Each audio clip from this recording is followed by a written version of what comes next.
हम डिस्कस कर रहे थे हेल्थ सर्विसेज, यानी डिफरेंट अलग अलग लेवल पर जो भी हेल्थ सर्विसेज होती हैं, डिलीवरी हेल्थ केयर सर्विसेज की जो डिलीवरी होती हैं या delivery of health services at various level, अलग अलग लेवल पर हम डिस्कस कर रहे थे हेल्थ सर्विसेज को, जिसके अंदर हमने स्टार्ट किया था और almost first primary level discuss किया था। फर्स्टली हमने डिस्कस किया था प्राइमरी लेवल पर जो हेल्थ सर्विसेज प्रोवाइड की जाती हैं उनके बारे में, और लास्टली जो सेशन आपने देखा लास्ट यानी कल की क्लास में आपने देखा सब सेंटर के बारे में हमने डिस्कस कर लिया है। किसके बारे में? सब सेंटर के बारे में हमने डिस्कस कर लिया है, जिसे आजकल हेल्थ एंड वेलनेस सेंटर के नाम से कन्वर्ट कर दिए गए हैं, यानी कन्वर्ट किए जा रहे हैं, यानी सब सेंटर को हेल्थ एंड वेलनेस सेंटर के रूप में कन्वर्ट या अपग्रेडिंग किया जा रहा है। और उसमें काफी अच्छी तरीके से हमने डिस्कस किया था एक सब सेंटर के अंदर, ये सब सेंटर कहाँ पर लोकेट होता है, एक विलेज लेवल पर ये लोकेट होता है। उसके अलावा इसका जो स्टाफिंग पैटर्न है वो क्या रहता है, 3 और 4 स्टाफिंग पैटर्न हमने देखे थे। इसके टाइप्स हमने देखे थे, सब सेंटर के 2 टाइप्स में डिवाइड किया था, टाइप ए और टाइप बी। किस टाइप ए के अंदर क्या सर्विसेज प्रोवाइड की जाती है, बेसिक सर्विसेज। टाइप बी के अंदर एमसीएस सर्विसेज प्रोवाइड की जाती है, बेसिक सर्विसेज के साथ एमसीएस सर्विस प्रोवाइड की जाती है। ये ऑल ओवर हमने देख लिया था सब सेंटर के रिगार्डिंग, और सब सेंटर क्या हेल्थ एंड सर्विसेज प्रोवाइड करता है वो सारा कुछ हमने देख लिया था लास्ट सेशन के अंदर। उम्मीद है आज सबने देखे होंगे और आप सबने पढ़ा होगा। अगर नहीं पढ़ा है तो जरूर पढ़े, जो भी अभी क्लास में जुड़े हैं, जिन्होंने लास्ट सेशन अभी तक जितने सेशन हमने कर लिए हैं और उनमें काफी सारे इंपॉर्टेंट टॉपिक्स और इंपॉर्टेंट पॉइंट्स के बारे में हम डिस्कस कर चुके हैं। आज एक बार फिर से इस सेशन के अंदर हम डिस्कस करने वाले हैं प्राइमरी लेवल के बारे में ही, और प्राइमरी लेवल के अंदर अपन पीएससी के बारे में डिस्कस करेंगे, प्राइमरी हेल्थ सेंटर के बारे में डिस्कस करेंगे कि प्राइमरी हेल्थ सेंटर में क्या हेल्थ एंड सर्विसेज प्रोवाइड की जाती हैं, उसके साथ इसका स्टाफिंग पैटर्न क्या होता है, उसके साथ ही कितने बेडेड है हॉस्पिटल होता है और किसके लिए ये रेफरल यूनिट है, पूरा अपन डिस्कस करेंगे इस वीडियो के अंदर, इस सेशन के अंदर। तो लास्ट तक विजिट करना है, पूरा आपको देखना है, डिटेल से हम इसके बारे में पढ़ रहे हैं, पीएससी के बारे में, प्राइमरी हेल्थ सेंटर के बारे में। तो ये सब कुछ अपन ने लास्टली पढ़ लिया था सब सेंटर के बारे में। अब आज के सेशन में हम पढ़ने वाले हैं प्राइमरी हेल्थ सेंटर के बारे में, तो ध्यान से समझने की कोशिश करना, क्योंकि काफी इंपॉर्टेंट है ये चैप्टर और ये यूनिट आपके लिए।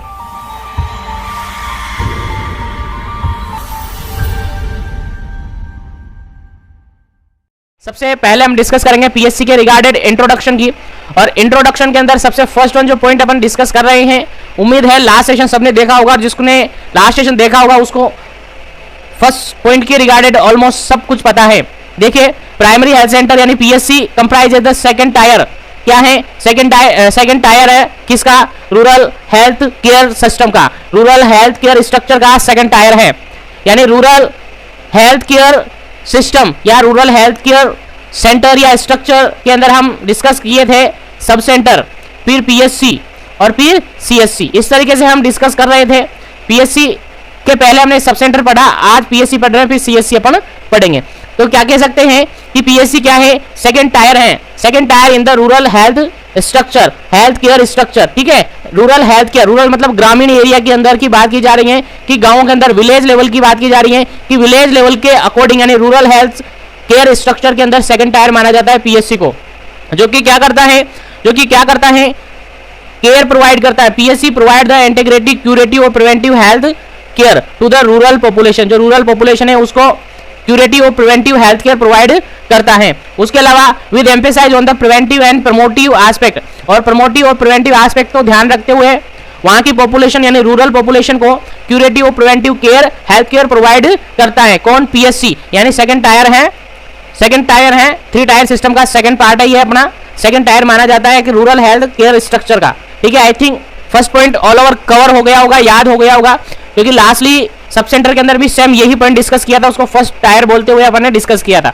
आगे बात करते हैं अपन नेक्स्ट पॉइंट की। सब सेंटर के बाद हम पीएससी डिस्कस कर रहे थे, और पीएससी के अंदर अपन सेकंड पॉइंट डिस्कस कर रहे हैं कि फर्स्ट पॉइंट समझ में आ गया होगा आई थिंक, ये सेकंड टायर माना जाता है, और ये प्रिवेंटिव और क्यूरेटिव प्रोवाइड करता है, प्रिवेंटिव और क्यूरेटिव केयर प्रोवाइड करता है किसको, रूरल पॉपुलेशन को, जो रूरल के अंदर जितने भी पॉपुलेशन है वहां पर प्रिवेंटिव और क्यूरेटिव सर्विसेज ये प्रोवाइड करता है। उसके आगे अपन सेकंड पॉइंट डिस्कस कर रहे हैं, और उम्मीद है सेकंड पॉइंट भी आपको समझ आ गया होगा। क्या पॉइंट था? देखिए PSC is the first contact between village community और इंडिविजुअल, कम्युनिटी और इंडिविजुअल हो सकता है, एंड मेडिकल ऑफिसर, यानी कम्युनिटी के साथ फर्स्ट कॉन्टेक्ट है किसका, डायरेक्टली एमओ का या डॉक्टर का। सब सेंटर के अंदर ने अपन ने क्या कहा था, सब सेंटर के अंदर सर हमने कहा था कि कम्युनिटी का डायरेक्ट फर्स्ट कांटेक्ट है, कम्युनिटी का डायरेक्ट फर्स्ट कांटेक्ट है हेल्थ केयर पर्सनल के साथ, हेल्थ प्रोवाइडर के साथ, हेल्थ प्रोवाइडर के साथ, या हेल्थ केयर सिस्टम के साथ, या फिर हेल्थ केयर सिस्टम के साथ, हेल्थ केयर सिस्टम के साथ फर्स्ट कांटेक्ट कहां पर होता है? जी सर वो सब सेंटर में होता है। कहां पर होता है? कोई कम्युनिटी है, लाइक ये कम्युनिटी है, ये कम्युनिटी है, इसमें कम्युनिटी पर्संस है, समझने की कोशिश करना, नहीं तो डाउट रह जाएगा माइंड में और डाउट बाद में क्लियर नहीं होगा। अभी से ही समझ के चलना ताकि डाउट आपके माइंड में नहीं रहे। ये कम्युनिटी है और कम्युनिटी के अंदर ये कम्युनिटी इंडिविजुअल है, पर्सन है।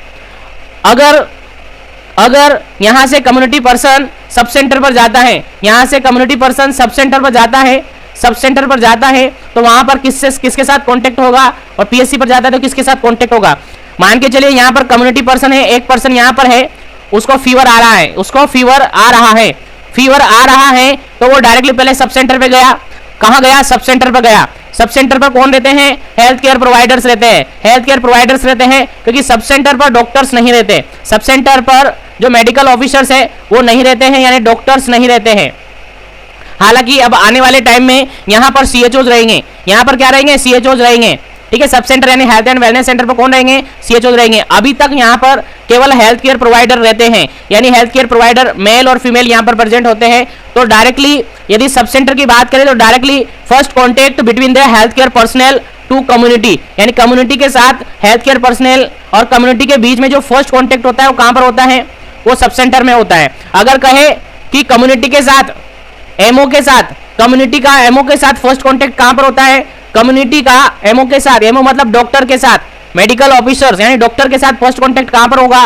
तो पीएससी में होगा। आई थिंक क्लियर हो गया होगा, आई थिंक क्लियर हो गया होगा। दोनों पॉइंट एक बार फिर से रिपीट करता हूं मैं।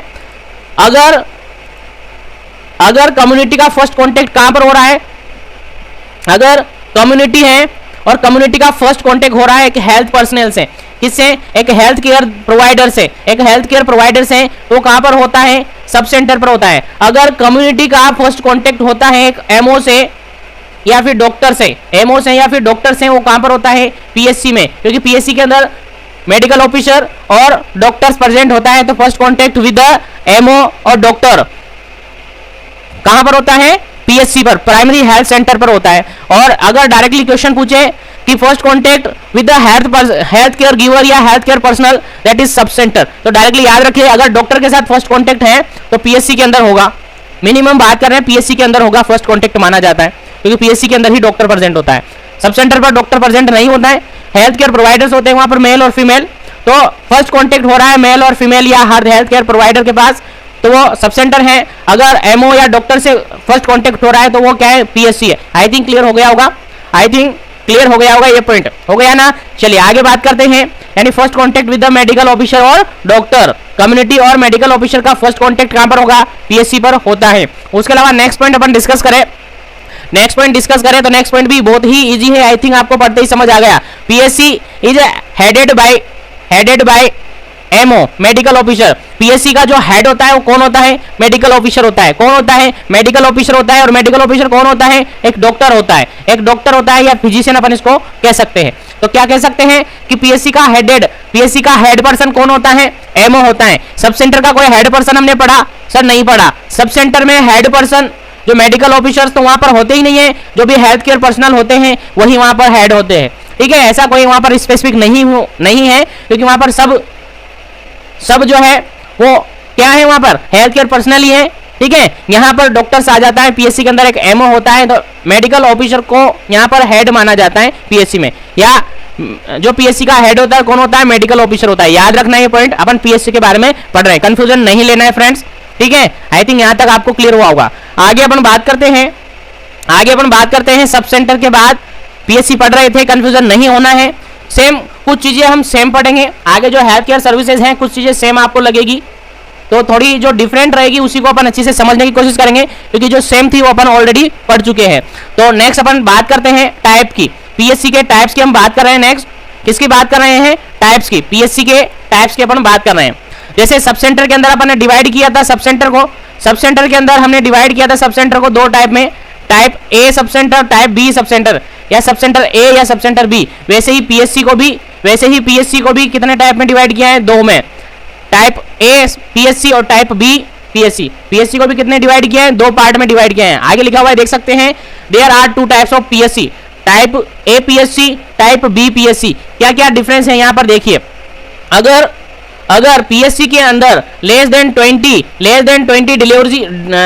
डिलीवरी हो रही है पर मंथ के अकॉर्डिंग, यानी वह पीएससी जहां पर कम से कम या फिर ज्यादा से ज्यादा, कैसे भी मान लो यदि 20 डिलीवरी से कम हो रही है तो उसको कहते हैं type A PSC. Type A PSC normally लिखा हुआ है, पढ़ सकते हैं, PSC with delivery load of less than 20 deliveries is in a month. एक महीने के अंदर, 1 मंथ के अंदर यदि 20 डिलीवरीज से लेस देन हो रहा है, यानी लेस देन 20 डिलीवरीज वहां पर हो रही है, that is type A PSC, type A primary health centre. ठीक है, आई थिंक क्लियर।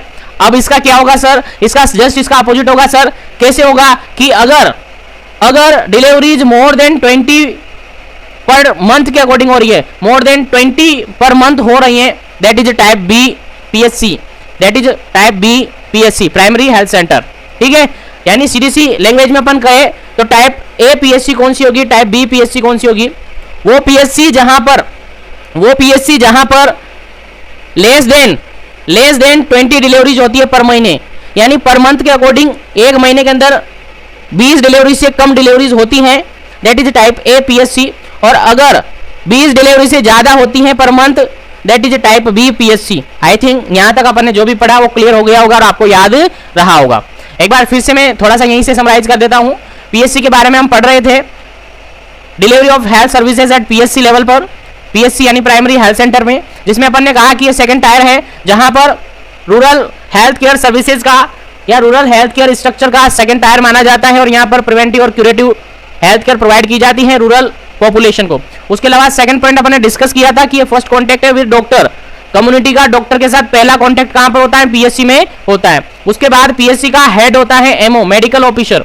उसके बाद हमने इसके टाइप्स पढ़े, दो टाइप्स के पढ़े, type A PSC, type B PSC. Type A PSC में क्या होता है, वो पीएससी जहां पर जो डिलीवरी होती है वो 20 से कम होती है। 2 पीएससी यहां पर अपन डिवाइड कर रहे हैं। अगर डिलीवरी 20 से कम हो रही है पर मंथ के अकॉर्डिंग, पर मंथ यदि डिलीवरी 20 से कम है तो टाइप ए है, और पर मंथ डिलीवरी अगर 20 से ज्यादा है तो टाइप बी पीएससी होगी। इतना सा डिफरेंस आपको याद रखे, बाकी ज्यादा डिफरेंस याद रखने की इसमें जरूरत नहीं है। आगे बढ़ते हैं और डिलीवरी टाइप्स के बाद अपन डिस्कस करते हैं इसका एस्टैब्लिश क्राइटेरिया कि एक पीएससी को कहां पर एस्टैब्लिश किया जाता है, क्या क्या क्राइटेरिया फॉलो करने होते हैं एक पीएससी को एस्टैब्लिश करने के लिए, एक पीएससी को बनाने के लिए, पीएससी को स्थापित करने के लिए कौन कौन से क्राइटेरिया हैं जो कि फिक्स करने होते हैं, और उन क्राइटेरिया को फिक्स करके ही वहां पर पीएससी जनरेट की जाती है, पीएससी बनाई जाती है।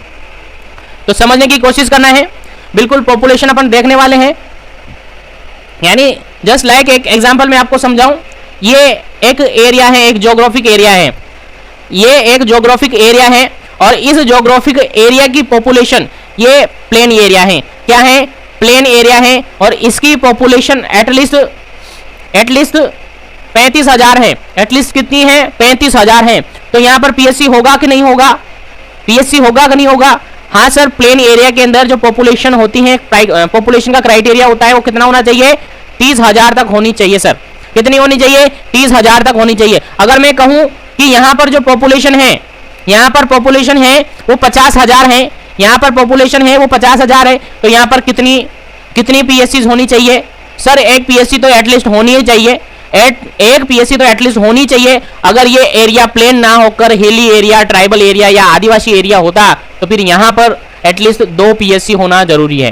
कितना, 2 पीएससी होना जरूरी है। तो पॉपुलेशन को देखते हुए ऐसा जो क्राइटेरिया है पॉपुलेशन के अकॉर्डिंग, उसके अकॉर्डिंग ही पीएससी को एस्टैब्लिश किया जाता है, स्थापित किया जाता है, या इंट्रोड्यूस किया जाता है, या बनाया जाता है, कैसे भी आप समझे। ठीक है, तो देखें यहाँ पर पॉपुलेशन क्राइटेरिया क्या है।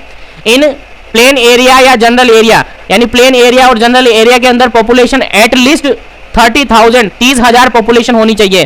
कितनी होनी चाहिए, 30,000 पॉपुलेशन होनी चाहिए, तब जाकर वहां पर एक पीएससी स्थापित की जाती है, पीएससी स्टैब्लिश की जाती है। अगर यही अपन हिली एरिया, ट्राइबल एरिया या आदिवासी एरिया की बात करें तो एटलीस्ट वहां पर 20,000 पॉपुलेशन होनी चाहिए, यानी 20,000 पॉपुलेशन वहां पर होनी चाहिए, तब जाकर वहां पर एक पीएससी जनरेट की जाती है। यानी आई थिंक दोनों पॉइंट आपको क्लियर हो गया होगा। अगर प्लेन एरिया है तो वहां पर पॉपुलेशन 30,000 होनी चाहिए एक पीएससी बनाने के लिए। उसके अलावा हिली एरिया, आदिवासी एरिया, ट्राइबल एरिया है तो 20,000 वहां पर होनी चाहिए। यानी नॉर्मली हम कह सकते हैं कि एक पीएससी उस एरिया में स्थापित होगी, एक पीएससी उस एरिया में बनाई जाएगी जिस एरिया की पॉपुलेशन 20,000 से लेकर 30,000 तक होगी। कितनी होगी? 20,000 से लेकर 30,000 तक होगी। यानी मिनिमम पॉपुलेशन हिली एरिया के अकॉर्डिंग 20,000 है और प्लेन एरिया के अकॉर्डिंग 30,000 है। अगर ये पॉपुलेशन क्राइटेरिया फुलफिल हो रहा है तो वहां पर पीएससी जनरेट की जा सकती है, पीएससी स्टैब्लिश की जा सकती है। आई थिंक यहां तक आपको क्लियर हो गया होगा। आई थिंक यहां तक आपको क्लियर हो गया होगा कि पीएससी और पीएससी के अंदर जो दोनों एरिया है, प्लेन एरिया या जनरल एरिया और हिली एरिया और ट्राइबल एरिया, इनके अंदर पॉपुलेशन कितनी होनी चाहिए।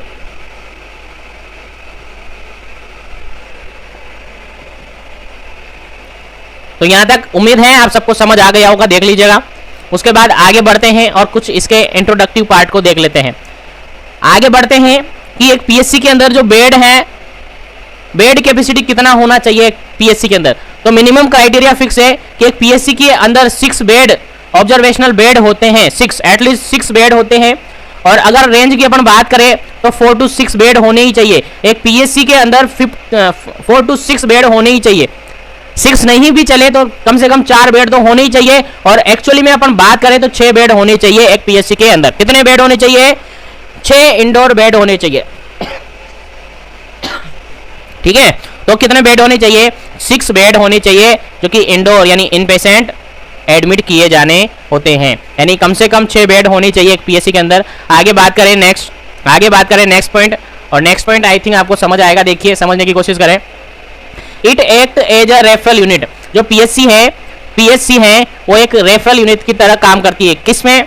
4 to 6 सब सेंटर। यानी एक पीएससी के अंडर कह सकते हैं अपन, एक पीएससी के अंडर जो सब सेंटर होंगे वो 4 से 6 सब सेंटर हो सकते हैं। एक पीएससी के अंडर 4 से 6 सब सेंटर हो सकते हैं। और मोस्टली कहे तो मिनिमम 4 सब सेंटर होने चाहिए और मैक्सिमम कितना सब सेंटर?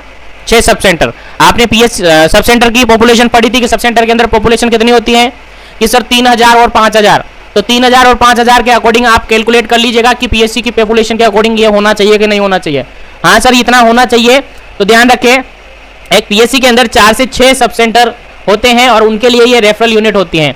किसके लिए? सब सेंटर के लिए पीएससी एक रेफरल यूनिट होती है, क्योंकि सब सेंटर पर काफी सारे ऐसे पेशेंट्स आते हैं जिनका मैनेजमेंट वहां पर नहीं हो पाता है।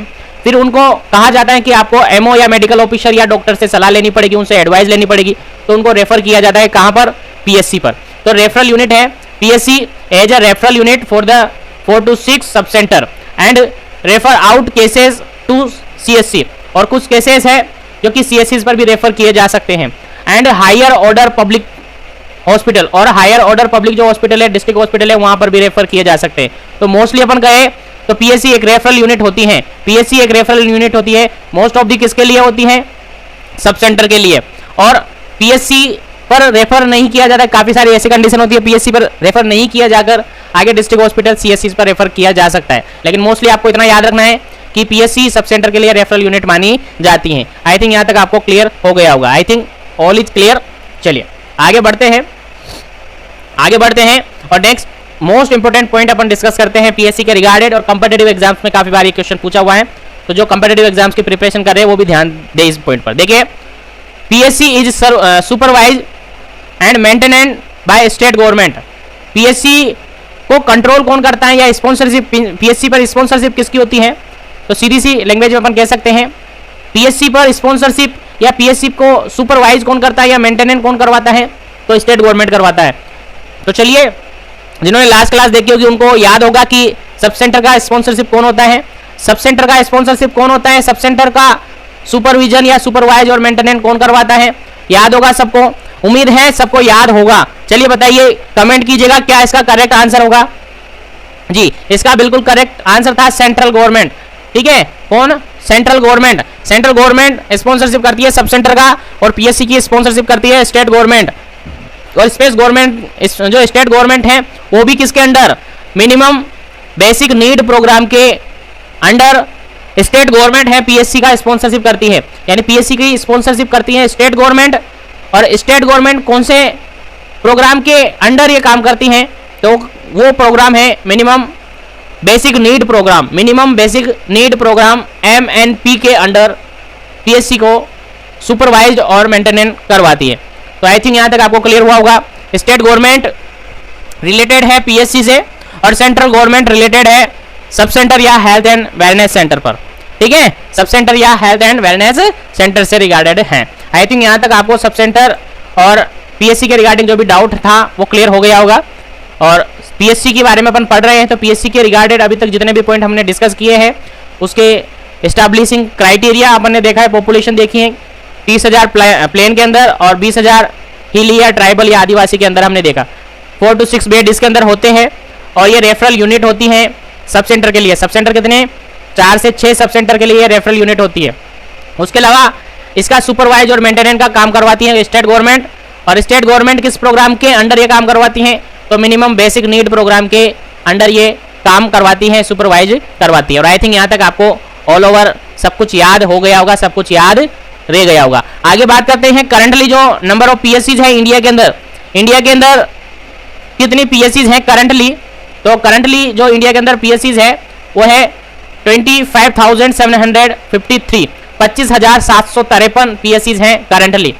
अकॉर्डिंग टू 2018 के अंदर मैं ये डाटा बता रहा हूँ, तो कंफ्यूज नहीं हो, अभी करंटली चेंजेस हो सकते हैं। तो 2018 के अकॉर्डिंग ये डाटा आपके सामने रखे हैं कि 25,753 पीएससीज थी करंटली। करंटली मतलब 2018 के डाटा के अकॉर्डिंग, ठीक है, याद रखे। और याद भी नहीं रहे तो ज़्यादा परेशानी वाली बात नहीं है। बाकी अभी बहुत ही जल्दी कुछ दिनों में करंटली 2021 का डाटा आपके सामने आ जाएगा, तो उसको अपन पढ़ लेंगे, ठीक है। तो याद रखें, क्योंकि ये क्वेश्चन पूछा हुआ है काफ़ी बार कंपेटिटिव एग्जाम्स में कि अकॉर्डिंग टू 2018 पीएससी इंडिया के अंदर जो पीएससी का नंबर है वो कितने हैं, तो 25,753 थे, ठीक है। आगे बढ़ते हैं और आगे पढ़ते हैं। पीएससी के अंदर हम पढ़ रहे हैं, पीएससी के बारे में डिटेल से पढ़ रहे थे। और पीएससी के अंदर नेक्स्ट पॉइंट है minimum 6 hour OPD services provide करता है पीएससी। ध्यान रहे ये एक्स्ट्रा में है, सब सेंटर के अंदर ये वाला पॉइंट ऐड नहीं था कि नहीं था? नहीं था सर ओपीडी तो जहां पर एमओ या डॉक्टर होगा वही तो संभालेगा, तो यहाँ पर ओपीडी का कोई रोल नहीं था सब सेंटर के अंदर। सब सेंटर के अंदर ओपीडी का कोई रोल नहीं था, लेकिन अब पीएससी पर तो डॉक्टर रहता है, एमओ रहता है, तो यहाँ पर तो होगा ना। अब आपके माइंड में क्वेश्चन आएगा, सर हम सीएचओज हैं, हम mid level health care provider हैं, हम जब सब सेंटर यानी हेल्थ एंड वेलनेस सेंटर पर जाएंगे तो वहाँ पर ओपीडी लगेगा, तो क्या ये पॉइंट वहाँ पर आएगा कि नहीं आएगा?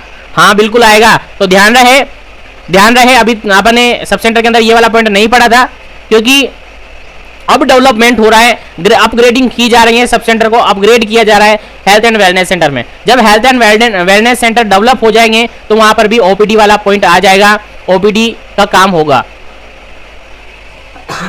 यानी वहां पर भी ओपीडी सर्विसेज प्रोवाइड की जाएगी। तो ये पॉइंट वहां पर भी मेंशन हो सकता है, लेकिन अभी तक हमने नहीं किया है, क्योंकि अभी तक हेल्थ एंड वेलनेस सेंटर के रूप में काम नहीं चल रहा है। तो जैसे ही आप एग्जाम पास आउट करके जैसे ही हेल्थ एंड वेलनेस सेंटर पे जाओगे तो फिर वहां पर भी ओपीडीज का काम चलेगा, फिर आगे हम पढ़ेंगे, ठीक है। तो ये वाला पॉइंट केवल पीएससी में अभी देखा अपन ने कि मिनिमम 6 आवर ओपीडी सर्विसेज ये प्रोवाइड करती है पीएससी।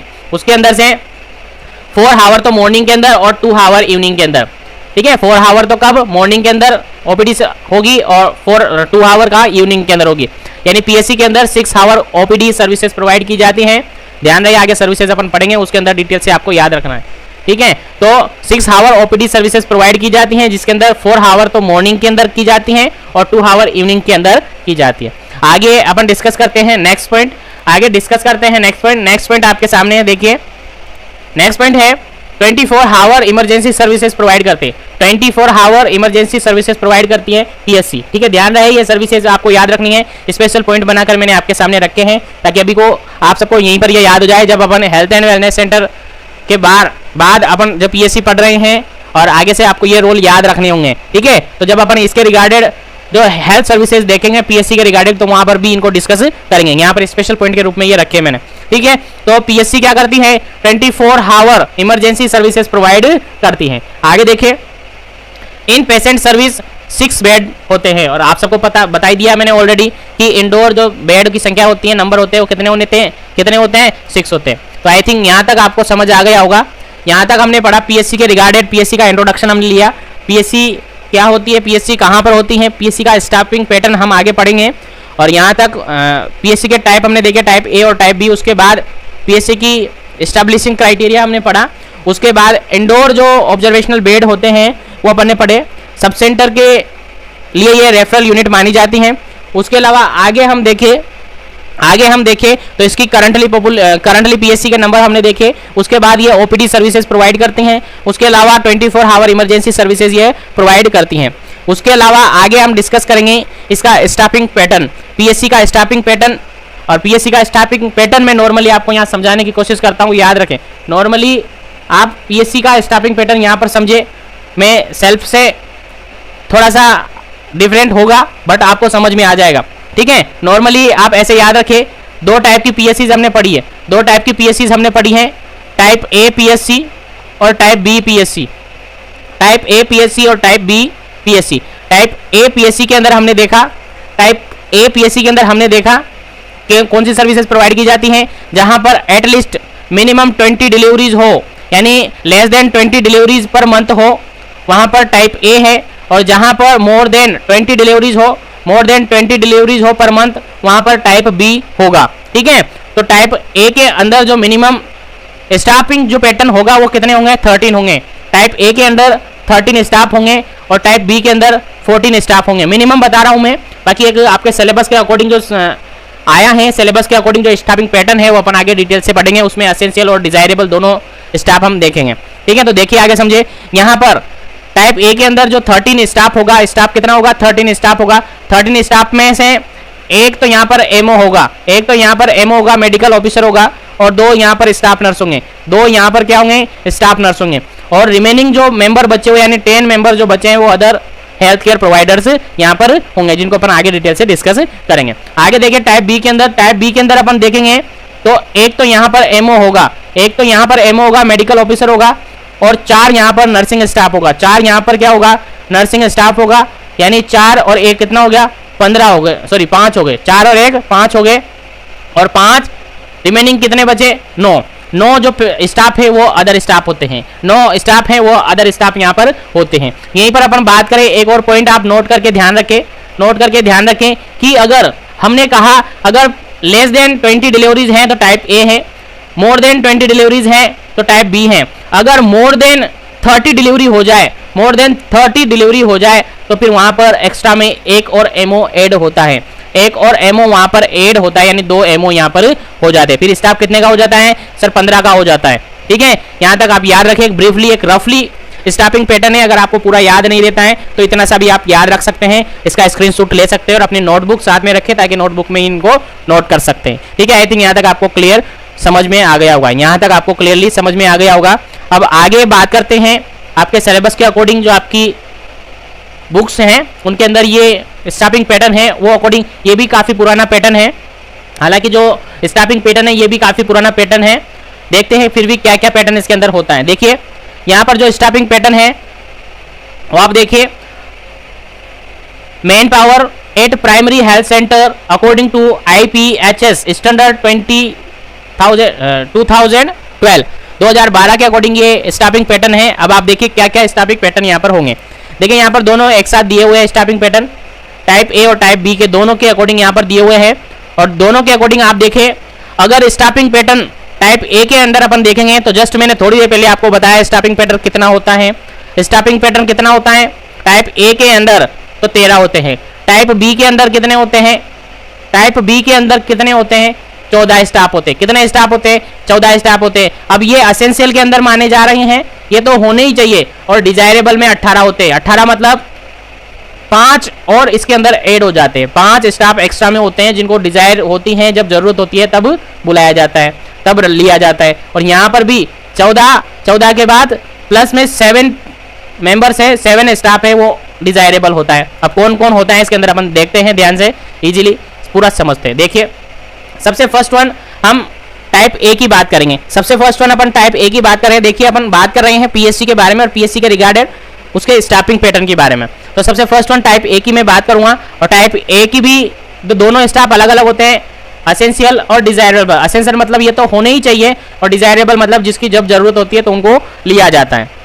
ठीक है, तो देखिए यहाँ पर टाइप ए के अंडर एक तो मेडिकल ऑफिसर होगा, उसके बाद एक अकाउंटेंट होगा, यानी डाटा ऑपरेटिंग करने वाला होगा, डाटा ऑपरेटर होगा। उसके अलावा एक फार्मासिस्ट होगा, उसके अलावा फार्मासिस्ट में एक आयुष स्टाफ, आयुष नर्स होगा जो कि मिडवाइफ होगी। 3 होंगे, कितने होंगे? 3 होंगे।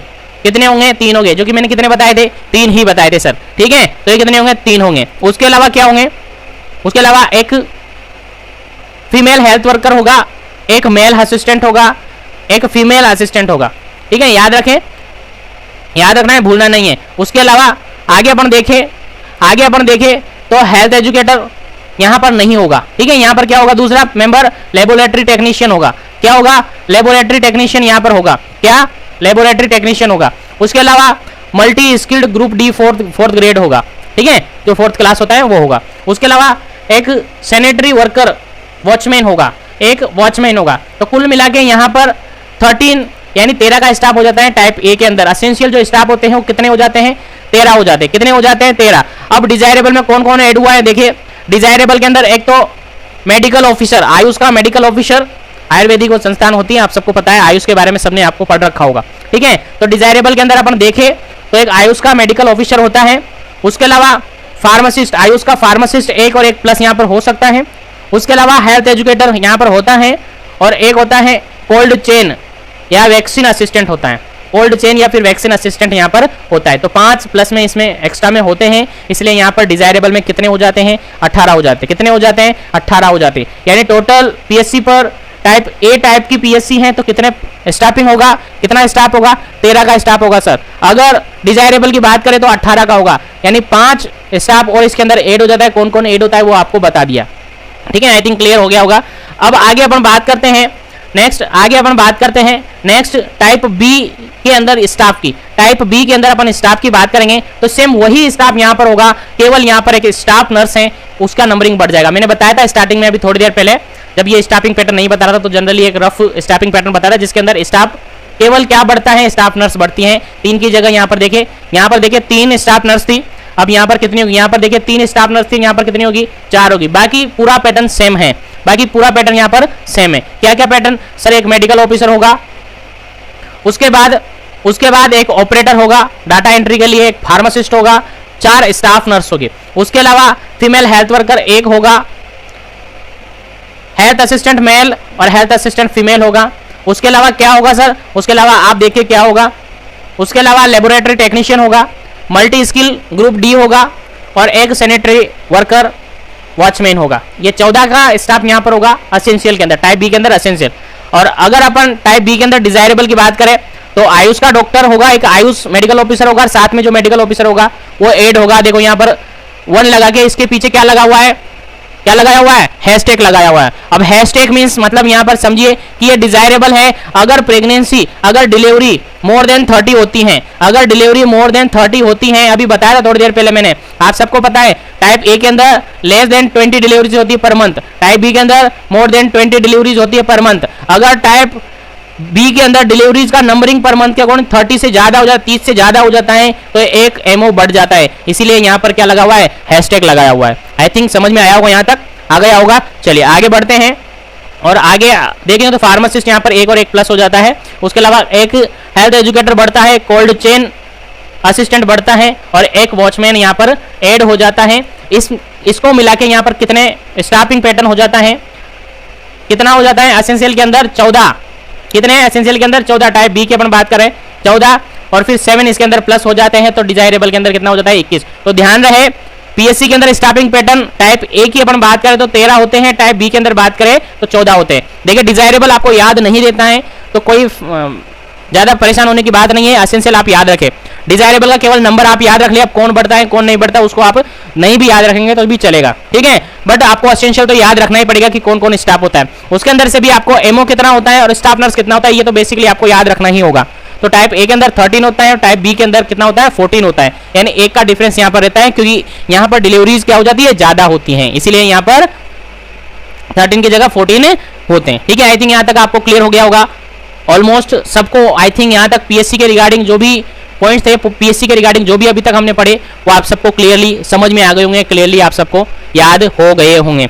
अब आगे हम बात करेंगे पीएससी के रिगार्डेड जो हेल्थ एंड सर्विसेज प्रोवाइड की जाती हैं उनके बारे में, यानी list of the health services या list of services to be provided at a PSC are as follow, यानी पीएससी पर जो जो सर्विसेज प्रोवाइड की जाती हैं उनके बारे में हम डिटेल से डिस्कस करेंगे। और ऑलमोस्ट जो सर्विसेज हम डिस्कस करेंगे जिसमें से ऑलमोस्ट सर्विसेज हमने सब सेंटर के रिगार्डेड पढ़ी थी, कुछ सर्विसेज हैं जो कि सब सेंटर पर प्रोवाइड नहीं की जाती है, like OPD services sub centre पर प्रोवाइड नहीं की जाती हैं, उसको अपन यहाँ पर डिटेल से पढ़ेंगे।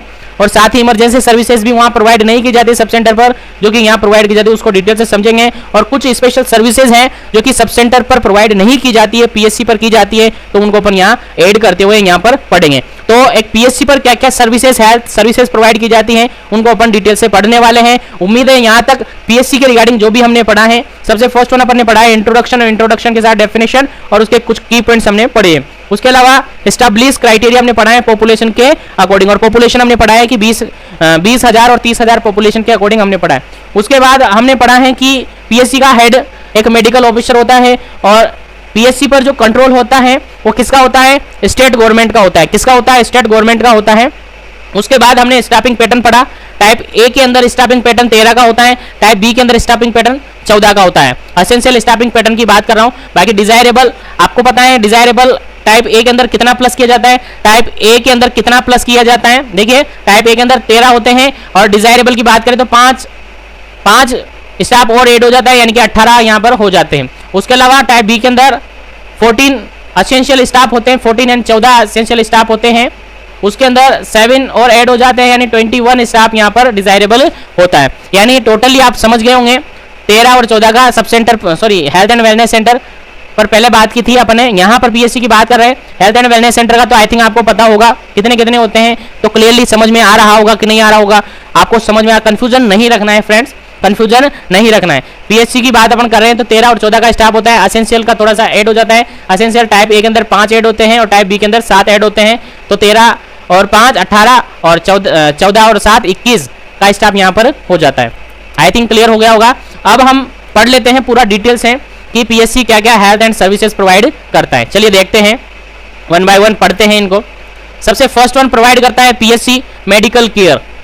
मेडिकल केयर प्रोवाइड करता है पीएससी, ध्यान रहे, समझने की कोशिश करें। सबसे first one medical care provide करता है। कैसी medical care sir? Sir OPD services provide करता है। ये करता है कि नहीं करता? हाँ सर करता है, अपन ने पहले ही पढ़ लिया था कि सर 6 हावरली ये ओपीडी प्रोवाइड करता है, यानी एक दिन के अंदर 6 हावरली ये ओपीडी प्रोवाइड करता है, ठीक है। और एक वीक के अंदर अपन बात करें तो 6 डेज ये ओपीडी सर्विसेज प्रोवाइड करता है। कितने डेज? 6 डेज, यानी संडे को छोड़ के बाकी डेज ये ओपीडी सर्विसेज प्रोवाइड करता है 6 आवर, यानी 6 आवर ओपीडी सर्विसेज प्रोवाइड करता है 6 डेज आउट ऑफ 7 डेज में से, यानी संडे को छोड़कर रिमेनिंग जो डेज हैं उनमें ये ओपीडी सर्विसेज प्रोवाइड करता है और 6 घंटे प्रोवाइड करता है, जिसके अंदर 4 घंटे 4 आवर इन मॉर्निंग और 2 आवर इन आफ्टरनून या इवनिंग, ठीक है। यानी 4 घंटे सुबह और 2 घंटे आफ्टरनून के बाद, यानी लंच के बाद, ठीक है। और मिनिमम अटेंडेंस हो यहाँ पर होनी चाहिए पेशेंट की कितनी?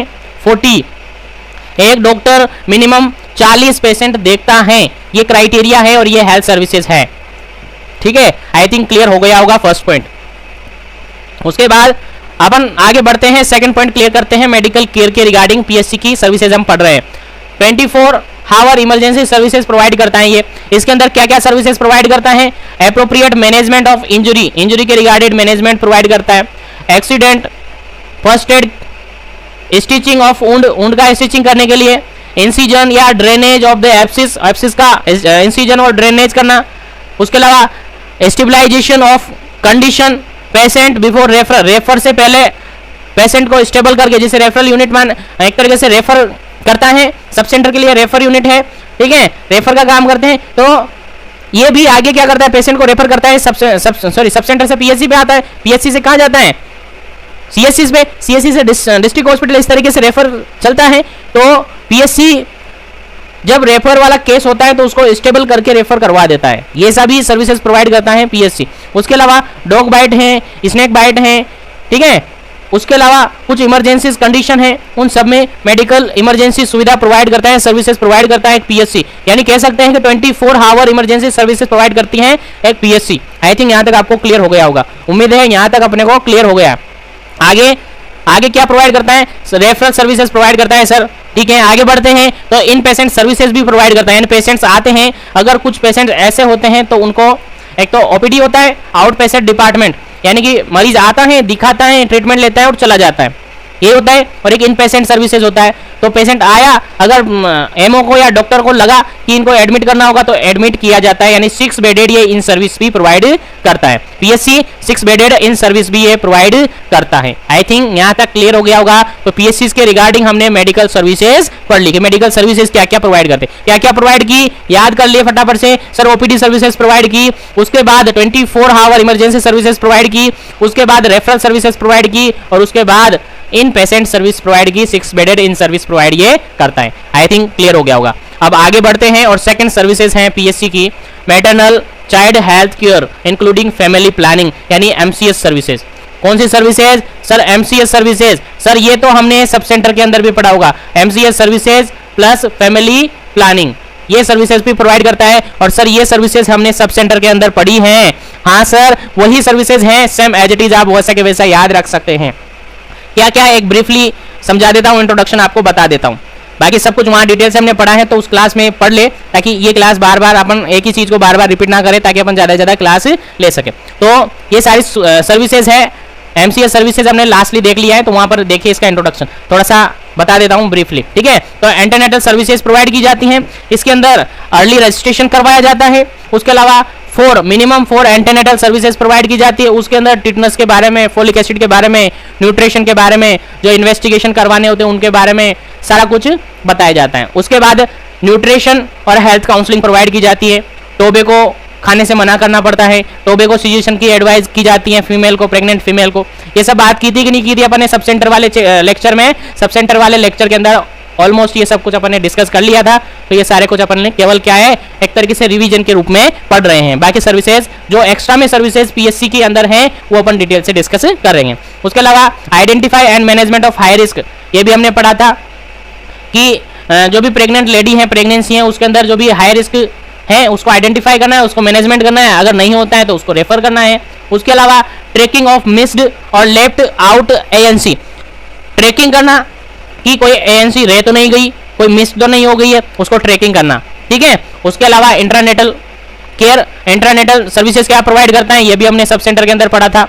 तो सब सेंटर के अंदर पढ़ा था तो सेम वही रहेगी क्या? ऑलमोस्ट वही रहेगी, कुछ एडवांस में है, क्योंकि सब सेंटर से बड़ा यूनिट है, तो थोड़ा सा कुछ पॉइंट है जो कि एडवांस में है। जो पॉइंट एडवांस में है वो मैं यहाँ पर आपको बताऊंगा, और जो ऑलरेडी पढ़ा हुआ है, जो पढ़ लिया अपन ने, उसको ज्यादा डिटेल से बात नहीं करेंगे। ठीक है, तो नेक्स्ट फर्स्ट पॉइंट इसके अंदर इंट्रानेटल केयर के अंदर प्रमोशन ऑफ इंस्टीट्यूशनल डिलीवरी, ये भी हमने पढ़ा है। उसके बाद मैनेजमेंट ऑफ नॉर्मल डिलीवरी, उसके बाद assisted vaginal delivery including the forcep delivery, vacuum delivery, whether whenever required, अगर जरूरत पड़ती है तो फोर्सेप डिलीवरी या वैक्यूम डिलीवरी भी करवाई जा सकती हैं, या इंस्ट्रूमेंटल डिलीवरी भी करवाई जा सकती हैं। और ये वाला पॉइंट पीएससी के अंदर स्पेशल है।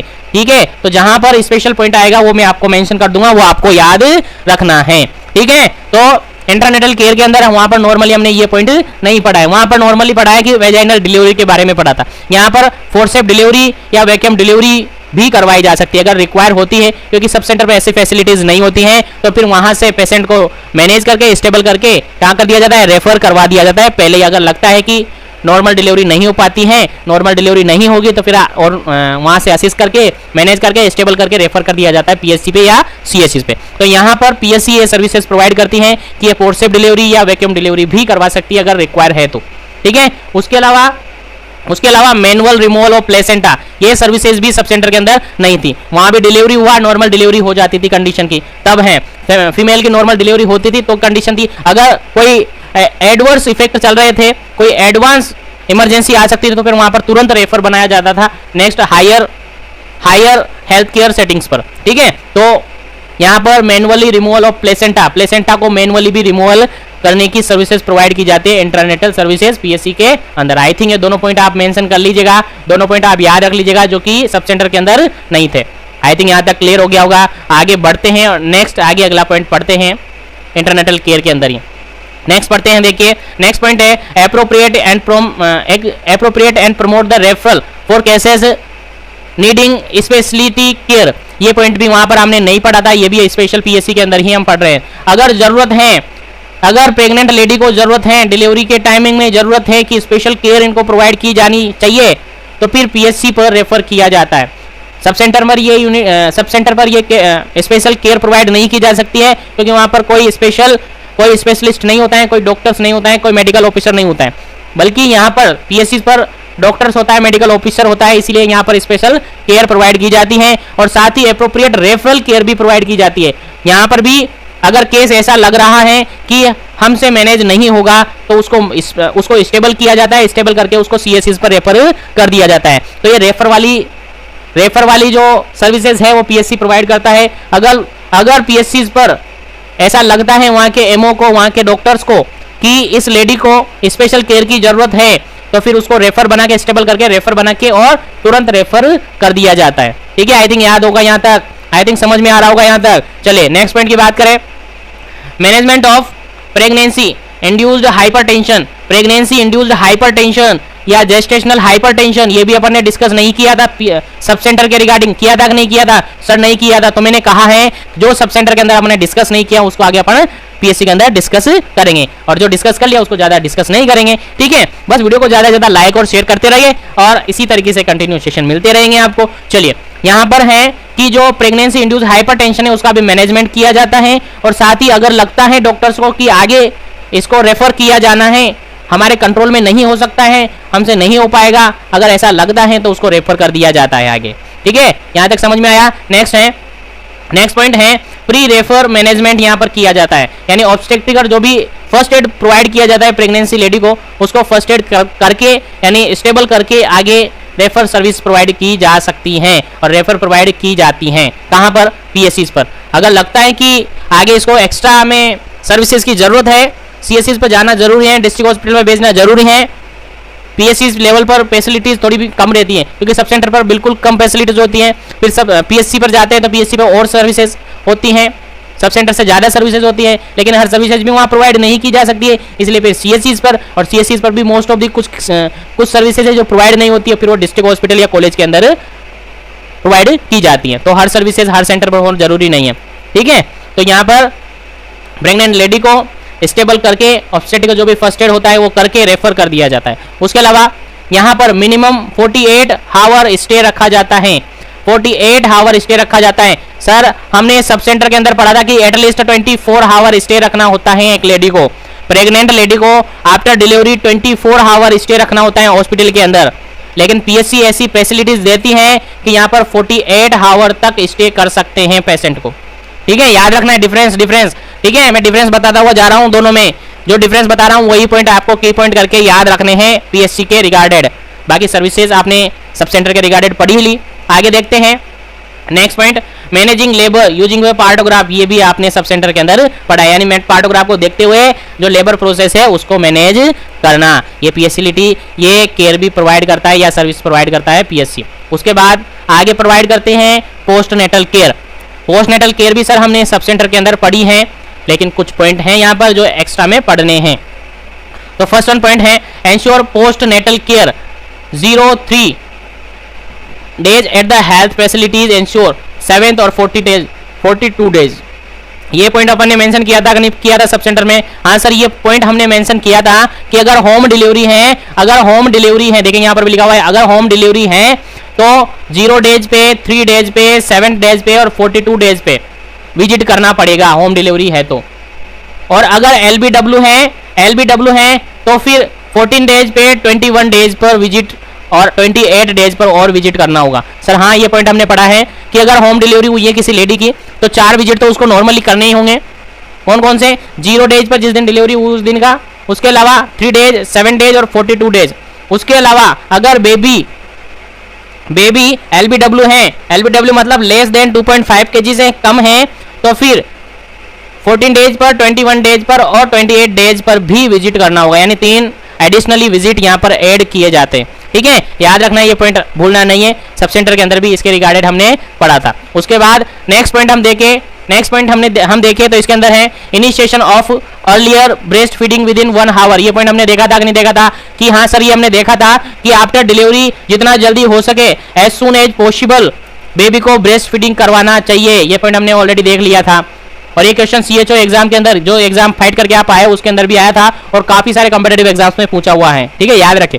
उसके आगे देखें नेक्स्ट पॉइंट, काउंसलिंग प्रोवाइड करेंगे फीमेल को न्यूट्रिशन के रिगार्डिंग, हाइजीन के रिगार्डिंग, कॉन्ट्रासेप्शन के रिगार्डिंग और एसेंशियल न्यूबॉर्न केयर के रिगार्डिंग और इम्यूनाइजेशन के रिगार्डिंग। ऐसी हेल्थ एजुकेशन और काउंसलिंग प्रोवाइड करेंगे उस फीमेल को जिसकी अभी डिलीवरी हुई है और उन पेरेंट्स को जिनका अभी बेबी हुआ है, ठीक है। आगे चले नेक्स्ट, अदर सर्विसेज लाइक कुछ फैसिलिटीज के बारे में भी बताएंगे फीमेल को या कपल को, कुछ फैसिलिटीज स्पेशली चलाई हुई हैं उनके बारे में बताएंगे, लाइक जननी सुरक्षा योजना JSY के बारे में बताएंगे।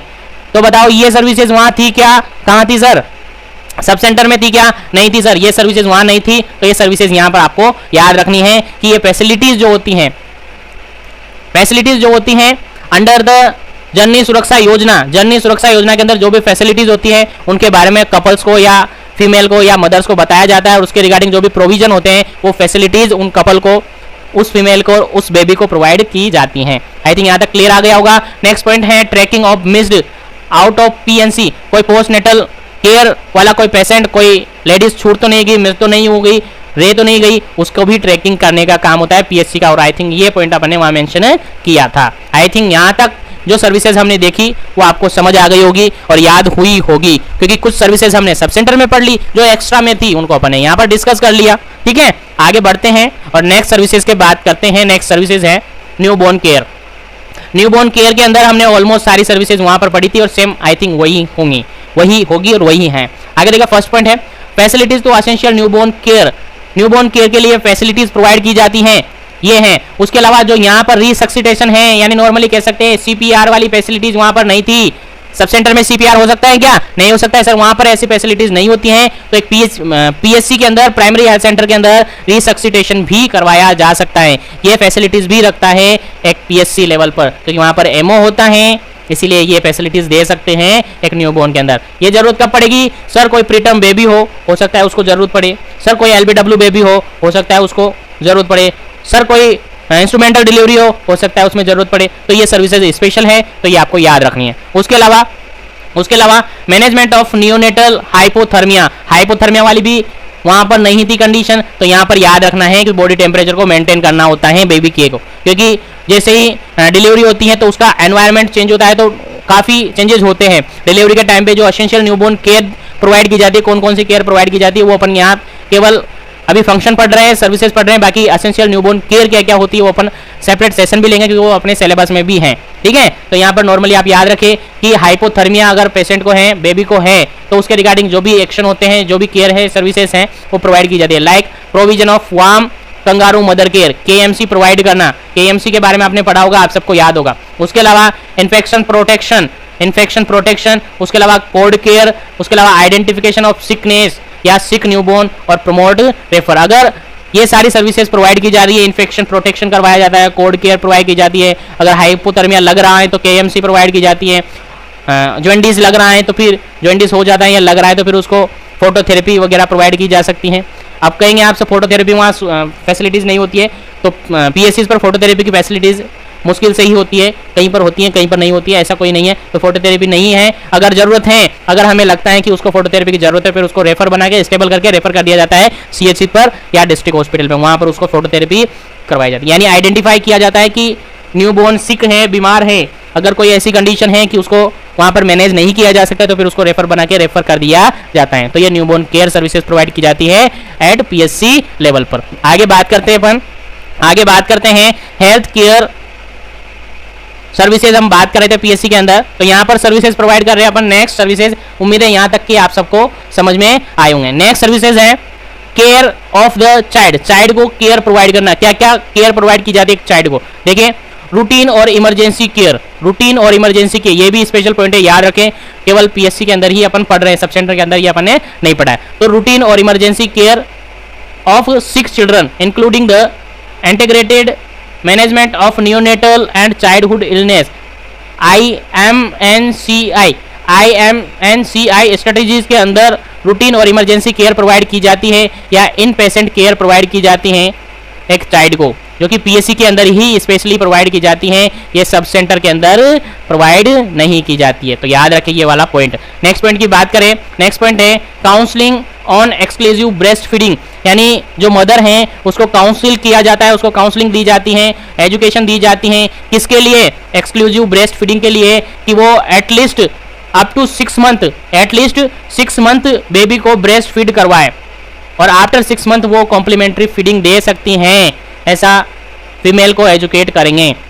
यानी 6 मंथ तक बेबी को ब्रेस्ट फीडिंग देनी है और 6 मंथ के बाद बेबी को कॉम्प्लीमेंट्री फीड दे सकते हैं, ऐसा फीमेल को आप काउंसलिंग करेंगे, एजुकेशन देंगे। आई थिंक यहाँ तक पॉइंट आपको समझ आया होगा। नेक्स्ट पॉइंट अपन देखते हैं, assist growth and development of the infant and under 5 children. Under 5 children या फिर इन्फेंट या फिर चिल्ड्रन, उनके अंदर ग्रोथ एंड डेवलपमेंट किस तरीके से हो रहा है वो अपन असिस्ट करेंगे। अगर लगता है कि मैनेजमेंट की जरूरत पड़ेगी तो फिर मैनेजमेंट करते हैं, और अगर लगता है कि रेफर करने की जरूरत है तो फिर रेफर करते हैं। और नेक्स्ट अपन पॉइंट याद रखें कि फुल मैनेजमेंट, फुल इम्यूनाइजेशन अपन चेकआउट करते हैं, फुल इम्यूनाइजेशन चेक करते हैं इन्फेंट के अंदर कि पूरा इम्यूनाइजेशन तो फॉलो हो रहा है या नहीं हो रहा है, पूरा वैक्सीनेशन लगे कि नहीं लगे इन्फेंट को, कोई वैक्सीन छूट नहीं जाए, वो पूरा इम्यूनाइजेशन प्रोवाइड किया जाता है एक पीएससी लेवल पर। ठीक है, उसके अलावा नेक्स्ट पॉइंट अपन डिस्कस करें, चाइल्ड को केयर प्रोवाइड कर रहे हैं हम स्पेशली पीएससी के अंदर। तो देखिए यहाँ पर management of severe acute mall nutrition, अगर बेबी माल न्यूट्रिशन है, सीवियर एक्यूट माल न्यूट्रिशन है, तो उस कंडीशन में उसका मैनेजमेंट किया जाता है, और अगर हमें लगता है कि ये सीरियस है तो फिर रेफर कर दिया जाता है, यानी refer of serious case after the initiation of the treatment पर फैसिलिटी बेस्ड ऑन गाइडलाइन। ठीक है, अगर लगता है हमें कि हमसे मैनेजमेंट नहीं होगा तो फिर उसको स्टेबल करके कहाँ भेज दिया जाता है, आगे हेल्थ केयर सेंटर पर भेज दिया जाता है, सीएचसी पर या फिर डिस्ट्रिक्ट हॉस्पिटल में। यानी जो जहां पर लिमिट है, ये एक तरीके से लिमिट मान के चलिए कि अगर वहां पर ट्रीटमेंट है, उसका मैनेजमेंट है तो मैनेजमेंट कर देते हैं, अगर मैनेजमेंट नहीं हो पाता है, अगर लगता है कि इसको रेफर की जरूरत है तो फिर रेफर कर दिया जाता है। जबरदस्ती उनको केयर नहीं दी जाती है, क्योंकि उनके चक्कर में, उनकी लापरवाही के चक्कर में किसी की डेथ भी हो सकती है। इसलिए ये ऐसी सर्विसेज हर जगह, हर सेंटर पर, हर हेल्थ एंड वेलनेस सेंटर पर प्रोवाइड की जाती है, हर पीएससी पर प्रोवाइड की जाती है, हर हेल्थ सेंटर पर प्रोवाइड की जाती है, चाहे वो पीएससी हो, सीएचसी हो या फिर सब सेंटर हो या फिर डिस्ट्रिक्ट हॉस्पिटल हो, रेफर वाली सर्विसेज सब जगह होती हैं। ठीक है, अब आगे अपन पढ़ते हैं। पीएससी के अंदर हम बात कर रहे थे, पीएससी के अंदर कुछ सर्विसेज हमने देख ली है, अब कुछ सर्विसेज पढ़ ली है और आई थिंक आपको वो सारी सर्विसेज याद हो गई होगी और समझ में आ गई होगी, क्योंकि कुछ सर्विसेज सब सेंटर के अंदर पढ़ी हैं और कुछ सर्विसेज जो स्पेशली वो हमने इस स्टेशन के अंदर पढ़ी हैं। नेक्स्ट सर्विसेज की अपन बात करें, फीमेल वेलफेयर, फीमेल के वेलफेयर के लिए क्या क्या सर्विसेज प्रोवाइड करता है एक पीएससी। तो पीएससी के अंदर education, motivation, counselling and to adopt the appropriate family planning method. तो ये पॉइंट अपन ने डिस्कस किया था सब सेंटर के अंदर, उम्मीद है आपने पढ़ा होगा, समझ में आया होगा। ठीक है, यानी फीमेल को, जो भी फीमेल हैं उसको एजुकेट किया जाता है, मोटिवेट किया जाता है, काउंसलिंग दी जाती है कि वो एप्रोप्रिएट फैमिली प्लानिंग मेथड को यूज करे, उसको यूज करे। उसके अलावा provision of contraceptive such as condom, oral pills, emergency contraceptive, IUCD insertion, ये सारी सर्विसेज प्रोवाइड करता है पीएससी। उसके बाद refer and follow up care services to be eligible couple adopting permanent method. यहाँ पर देखें परमानेंट मेथड, अगर कोई फीमेल, कोई कपल चाहता है कि वो परमानेंट मेथड काम में ले, किसके लिए, कॉन्ट्रासेप्टिव मेथड का परमानेंट मेथड काम में लेना चाहता है, अगर अडॉप्ट करना चाहते हैं परमानेंट मेथड का, तो उनको एजुकेशन देकर, काउंसलिंग देकर और उनको बता दिया जाता है सारी कंडीशन की ये हो सकता है, और फिर उनको रेफर बनाकर आगे भेज दिया जाता है कि हम जो परमानेंट मेथड है कॉन्ट्रासेप्टिव का उनको यूज करना चाहते हैं, उनको अडॉप्ट करना चाहते हैं, और उनको रेफर बना के दे दिया जाता है और आगे रेफर कर दिया जाता है सीएचसी पे या फिर डिस्ट्रिक्ट हॉस्पिटल में, जहां पर उनका परमानेंटली क्या किया जाता है, कॉन्ट्रासेप्टिव को यूज करते हुए उनको ट्यूबेक्टोमी या फिर वेसेक्टोमी की जाती है। ठीक है, आई थिंक यहाँ तक क्लियर हो गया होगा। आगे अपन बात करते हैं next point, counselling and appropriate refer for the couple having infertility. बहुत से कपल्स ऐसे भी आते हैं, आपने देखे होंगे, बहुत से कपल्स आते हैं जिनको इनफर्टिलिटी की कंडीशन होती है। इनफर्टिलिटी की कंडीशन मीन्स बहुत से ऐसे कपल्स होते हैं जो कहते हैं, कंप्लेन करते हैं कि हमारी मैरिज को अप्रोक्सीमेटली 3 ईयर या 4 ईयर हो गए लेकिन अभी तक कंसेप्शन नहीं हुआ है। तो फिर ऐसे केस को आइडेंटिफाई करके, काउंसलिंग करके, एजुकेट करके रेफर बनाकर दे दिया जाता है कि वो सीएचसी पे या फिर डिस्ट्रिक्ट हॉस्पिटल में जाके कांटेक्ट करे, वहां पर जाकर एडवाइस ले इस बारे में। ठीक है, तो बेसिकली हर यूनिट एक रेफरल यूनिट होती है नेक्स्ट हायर एजुकेशन के लिए, हायर हेल्थ फैसिलिटीज के लिए। तो ध्यान रहिए ये पॉइंट तो आपको भूलना नहीं है। बाकी किस किस तरीके से क्या क्या होता है अपन डिटेल से डिस्कस कर ही रहे हैं। चलिए आगे पॉइंट डिस्कस करते हैं। नेक्स्ट पॉइंट, अब जैसे कि अभी थोड़ी देर पहले अपन ने डिस्कस किया था कि कोई कपल है चाहता है कि हम परमानेंटली सीजेशन करवा ले, परमानेंटली कॉन्ट्रासेप्टिव मेथड को यूज करें या अडॉप्ट करें, उसके लिए ये पॉइंट है। मेडिकल टर्मिनेशन ऑफ प्रेगनेंसी, यानी इसमें ये सर्विसेज पीएससी प्रोवाइड कर सकता है, पीएससी प्रोवाइड करता है। क्या क्या प्रोवाइड करता है देखिए, काउंसलिंग प्रोवाइड करता है, उसके अलावा अप्रोप्रिएट रेफर प्रोवाइड कर दिया जाता है, सेफ एबॉर्शन सर्विसेज प्रोवाइड करता है पीएससी, और permanent method likely tubal ligation, vasectomy, NSV where trained personnel facilities अगर वहां पर मौजूद हैं, अगर इनके रिगार्डेड ट्रेंड फैसिलिटीज वहां पर हैं, ट्रेंड पर्सनल वहां पर हैं, तो ये वहां पर परफॉर्म की जाती हैं, जो अभी अपन ने ऊपर डिस्कस किया। कौन सी? Medical termination of pregnancy, safe abortion या फिर वैसेक्टोमी, ट्यूबल लाइगेशन। अगर वहां पर पीएससी पर ट्रेंड पर्सनल अवेलेबल हैं, एग्जिस्ट हैं, फैसिलिटीज हैं, तो वहां पर ये सर्विसेज प्रोवाइड की जाती है। अगर नहीं है और नहीं है तो फिर सीधा सा क्या होता है सर रेफर कर दिया जाता है, यानी रेफरल बना दिया जाता है और नेक्स्ट आगे हायर हेल्थ सर्विसेज प्रोवाइड करने के लिए नेक्स्ट सेंटर पर भेज दिया जाता है। आई थिंक क्लियर हो गया होगा यहाँ तक। आगे बात करते हैं नेक्स्ट सर्विसेज की। तो management of reproductive tract infection और सेक्सुअली ट्रांसमिटेड इन्फेक्शन, इनके मैनेजमेंट के लिए यानी एसटीडी मैनेजमेंट के लिए भी पीएससी केयर प्रोवाइड करता है, सर्विस प्रोवाइड करता है। उसके अलावा नेक्स्ट पॉइंट है न्यूट्रिशनल सर्विसेज, न्यूट्रिशन से रिगार्डेड जो सर्विसेज होता है, आईसीडीएस पढ़ा होगा आपने, उसके रिगार्डेड जितनी भी सर्विसेज प्रोवाइड, जितनी भी सर्विसेज होती है आईसीडीएस के अंदर जितनी भी सर्विसेज आती है वो पीएससी परफॉर्म करता है, यानी पीएससी के अकॉर्डिंग आईसीडीएस की जितनी भी सर्विसेज हैं वो प्रोवाइड की जाती हैं। तो आई थिंक यहाँ तक पीएससी के रिगार्डेड अभी तक जो पढ़ा अपन ने सारा कुछ आपको समझ में आ गया होगा। आगे बढ़ते हैं नेक्स्ट सर्विसेज के बारे में। नेक्स्ट सर्विसेज है school health services. School health services भी प्रोवाइड करता है पीएससी।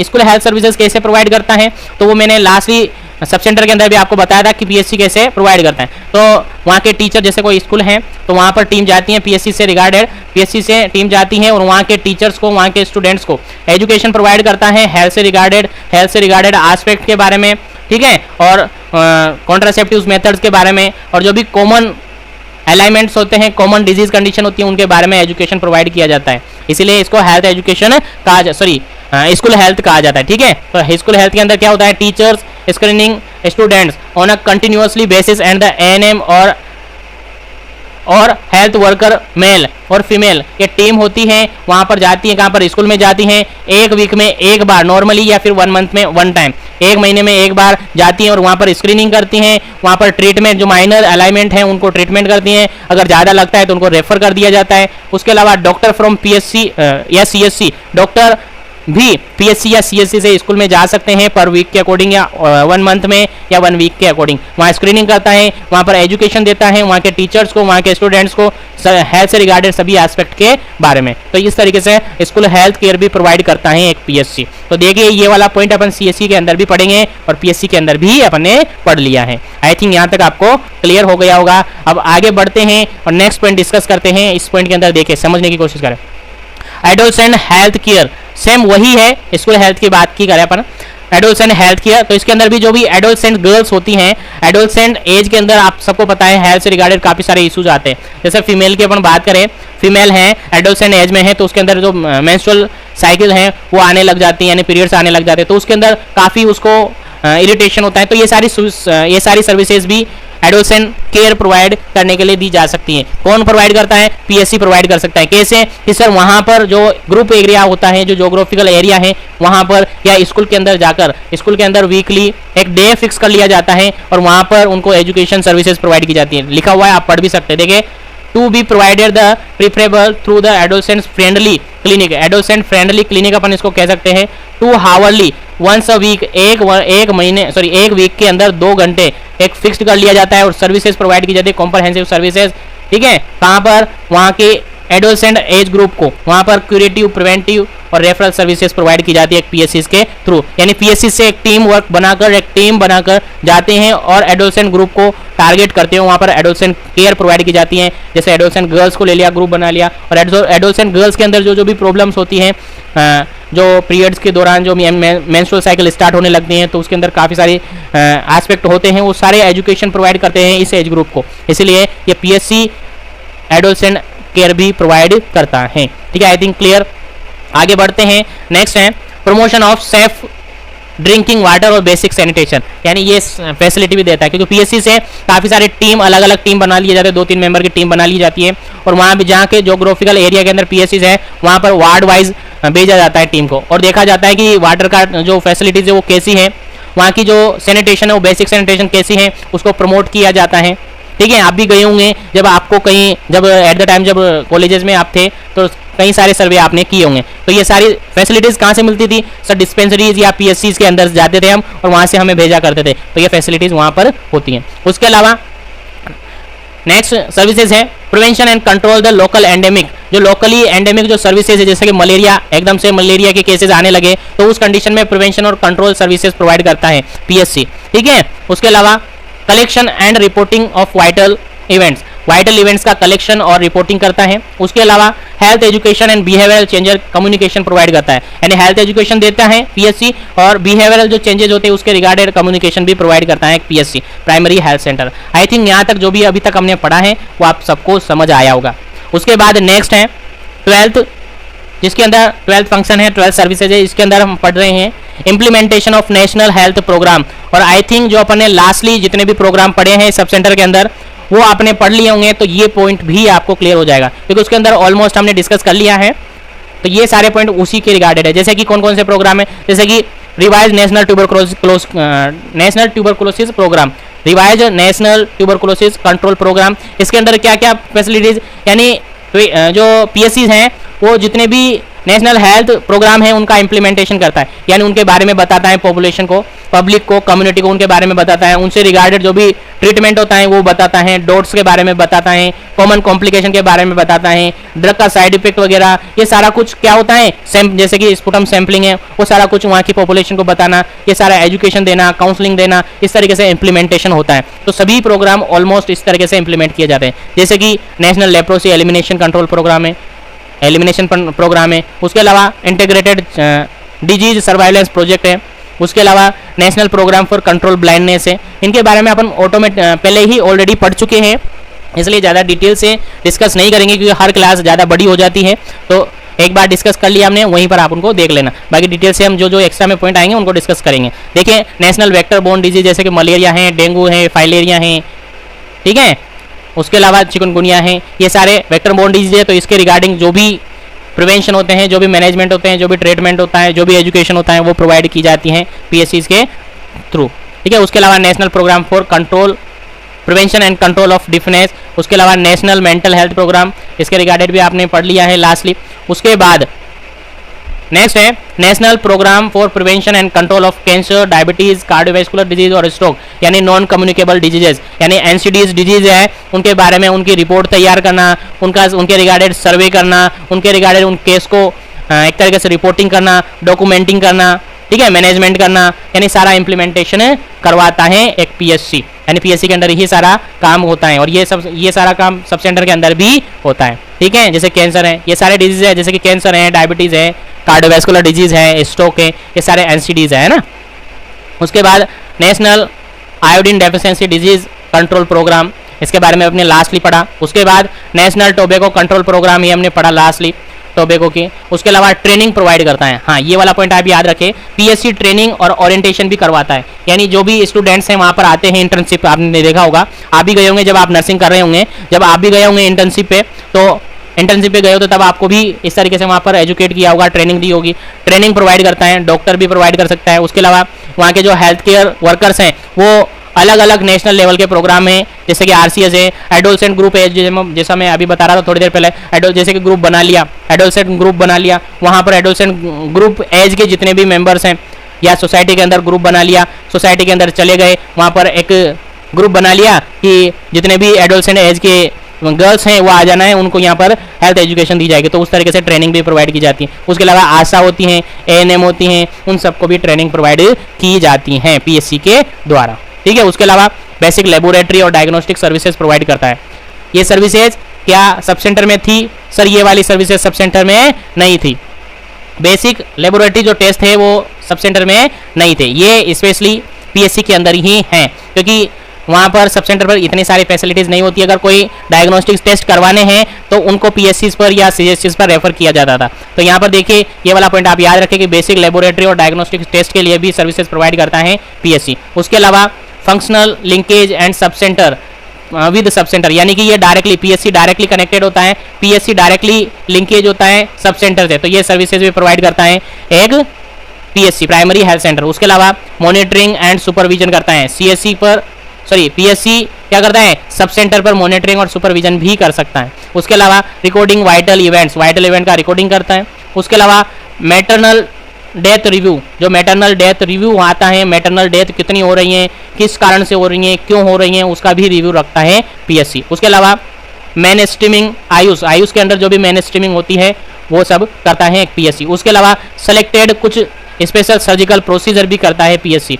पीएससी के अंदर कुछ माइनर जो सर्जरीज होती हैं वो भी की जाती हैं पीएससी के अंदर, जो कि सब सेंटर के अंदर नहीं थी। यानी कि कुछ सेलेक्टेड सर्जरी लाइक वैसेक्टोमी है, ट्यूबेक्टोमी है, लेप्रोटोमी है या लेप्रोस्कोपिक ट्यूबेक्टोमी है, एमटीपी है, मेडिकल टर्मिनेशन प्रेगनेंसी, ठीक है। उसके अलावा हाइड्रोसिलेक्टोमी है। ये कुछ डे फिक्स किया जाता है वहाँ पर, कहाँ पर पीएससी पर कोई स्पेसिफिक डेट फिक्स कर ली जाती है एक मंथ के अंदर या फिर एक वीक के अंदर डे फिक्स कर लिया जाता है कि इस डे को माइनर जो जितनी भी सर्जरीज है वो की जाएगी, परफॉर्म की जाएगी। यानी कि वहाँ पर जो भी जैसे डॉक्टर है, एमओ है, जैसे कि एमओ है वहाँ पर ओपीडी सर्विसेज प्रोवाइड करता है। जो पेशेंट आते हैं ओपीडी सर्विसेज में, जैसे कि मान के चले कोई ऐसा पर्सन आया जिसका एप्सिस हो रहा है, जिसका क्या हो रहा है एप्सिस हो रहा है, या फिर एप्सिस तो वैसे नॉर्मली ओपीडी में भी कर सकते हैं। जैसे कि मान के चले किसी की ट्यूमर है, किसी का माइनर ट्यूमर है, किसी के माइनर ट्यूमर है, ठीक है, तो फिर उसको एडवाइस किया जाता है कि उन्होंने जो भी एक रूल बनाया हुआ होता है, जैसे कि हर वीक के अंदर उन्होंने फिक्स कर लिया, जैसे कि वेनसडे को फिक्स कर लिया जाता है। तो जो जितने भी पेशेंट ऐसे आते हैं कि उनको लगता है, एमओ वहाँ के डॉक्टर को लगता है कि इसकी सर्जरी करनी होगी, माइनर सर्जरी करनी होगी, तो उनको डेट दे दी जाती है कि वेनसडे को आप आ जाना, आपका जो भी ये ट्यूमर है, जो भी कीटाणु वगैरह है उसको निकाल दिया जाएगा, ठीक है। यानी वो डेट फिक्स करके रखते हैं। तो ऐसी डेट फिक्स करके माइनर जो सर्जरीज होती हैं वो भी की जाती हैं। तो उम्मीद है फ्रेंड्स पीएससी के रिगार्डेड जो भी क्वेश्चंस आता है वो आज के इस सेशन के अंदर कंप्लीट हो गया होगा, और उम्मीद है सारा सेशन आपको अच्छी तरीके से समझ में आ गया होगा। और उम्मीद है आप इन वीडियोस को ज़्यादा से ज़्यादा लाइक और शेयर करते होंगे, और उम्मीद है जितना भी अभी तक हम सेशन किए हैं सारे कुछ आपको समझ में आया होगा। तो इसी उम्मीद के साथ आज के सेशन को अपन यहीं पर फिनिश करेंगे। मिलेंगे नेक्स्ट सेशन के अंदर बहुत ही जल्दी। तब तक के लिए बने रहे जीवन एजुकेशन के साथ। वीडियो को ज़्यादा से ज़्यादा लाइक करें, शेयर करें। चैनल पर फर्स्ट टाइम विजिट कर रहे हैं तो चैनल को सब्सक्राइब करके बेल आइकन को ऑल पर प्रेस करें, ताकि आने वाली हर वीडियो, हर जानकारी आप तक पहुंच सके। और पीडीएफ नोट्स अवेलेबल करने के लिए, पीडीएफ नोट्स पाने के लिए टेलीग्राम चैनल को जरूर ज्वाइन करें, ताकि वहाँ पर आप इन सबके पीडीएफ नोट्स ले सके और उनको पढ़ सके, ठीक है। और साथ ही अपने इस जीवन एजुकेशन चैनल को ज्वाइन जरूर करिए, क्योंकि यहाँ पर आपके लिए स्पेशल प्लेटफॉर्म बना दिया गया है। जीवन एजुकेशन पर बीपीसीसीएचएन के रिगार्डेड कुछ स्पेशल प्रैक्टिस सेट आपको अवेलेबल करवाए जाएंगे।